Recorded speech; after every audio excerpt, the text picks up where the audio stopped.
बिस्मिल्लाहिर्रहमानिर्रहीम।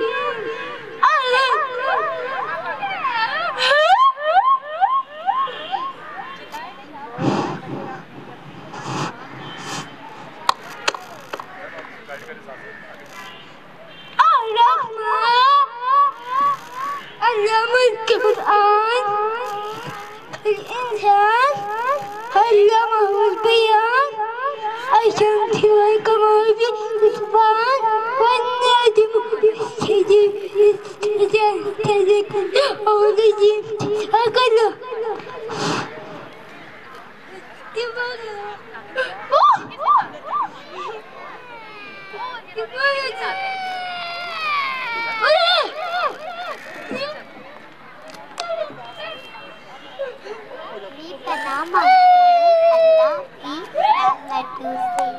शुरू अल्लाह के नाम से जो बड़ा मेहरबान निहायत रहम वाला है।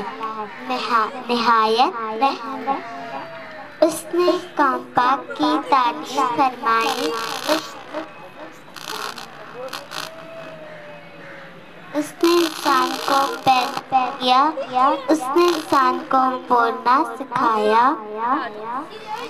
सूरज और चाँद एक मुकर्रर हिसाब से चल रहे हैं। बूटियाँ और दरख्त सजदा कर रहे हैं।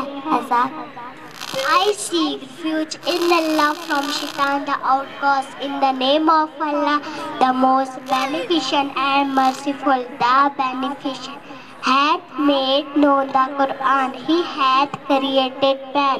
He had taught him utterance. The sun and the moon are made punctual. The stars and the trees adore.